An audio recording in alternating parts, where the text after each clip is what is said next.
ప్రతిపక్షంలో ఉండగా ఉచితంగా చేస్తామని కాంగ్రెస్ ప్రగల్భాలు పలికింది. కానీ ఇప్పుడు అధికారంలోకి రాగానే ప్రజలపై ఫీజుల భారం మోపింది.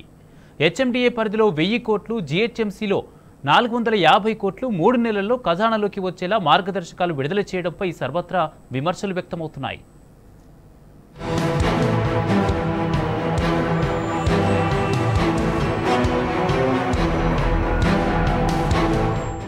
భూ క్రమబద్ధీకరణ పథకం ఎల్ఆర్ఎస్ పై కాంగ్రెస్ మాట తప్పింది.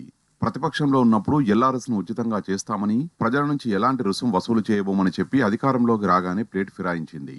పేద మధ్యతరగతి కుటుంబాలపై లక్షల రూపాయల భారం మోపుతున్నది. ఖజానాను నింపుకోవడమే లక్ష్యంగా ఎల్ఆర్ఎస్ క్రమబద్ధీకరణకు ముందడుగు వేసింది కాంగ్రెస్ ప్రభుత్వం.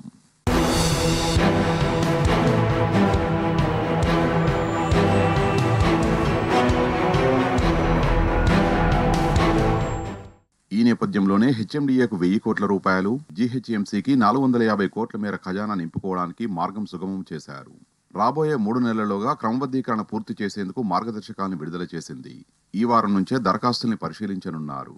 ప్లాట్లను 3 దశల్లో, లేఅవుట్లను 4 దశల్లో క్రమబద్ధీకరించాలని నిర్ణయించారు.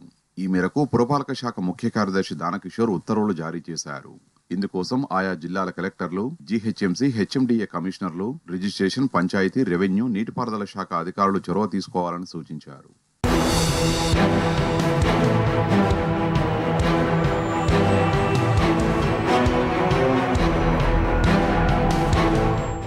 హెచ్ఎండిఏ పరిధిలో 4 ప్రాంతాలను 4 జోన్లుగా విడదీశారు అధికారులు. శంకరపల్లి, ఘట్కేసర్, మేడ్చల్, శంషాబాద్ జోన్లను హెచ్ఎండిఏ పరిధిలో కలిపారు. ఈ 4 జోన్ల నుండి ఇప్పటి వరకు 3,46,475 దరఖాస్తులు రాగా 50,025 దరఖాస్తులు పరిష్కరణ దశలో ఉన్నట్లు అధికారులు తెలిపారు.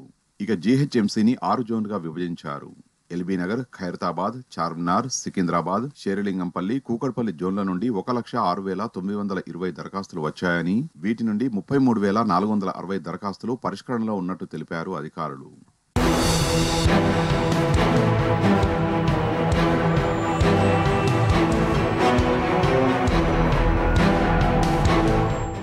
ఇక ఎల్ఆర్ఎస్ క్రమబద్ధీకరణ విషయంలో కాంగ్రెస్ ప్రభుత్వం హెల్ప్ లైన్ సెంటర్లు కూడా ఏర్పాటు చేసింది. క్రమబద్ధీకరణ దరఖాస్తులపై జారీ చేసిన నోటీసులకు సంబంధించిన సమస్యలను నివృత్తి చేసేందుకు కలెక్టరేట్లు, స్థానిక సంస్థల కార్యాలయాల్లో సహాయ కేంద్రాలు ఏర్పాటు చేయాలని ప్రభుత్వం తెలిపింది. Greater Hyderabad municipal corporation, metropolitan development authority, మున్సిపాలిటీలు మినహా మిగిలిన ప్రాంతాల దరఖాస్తులను జిల్లా కలెక్టర్లు పర్యవేక్షించాలని ఉత్తర్వుల్లో ప్రభుత్వం పేర్కొంది.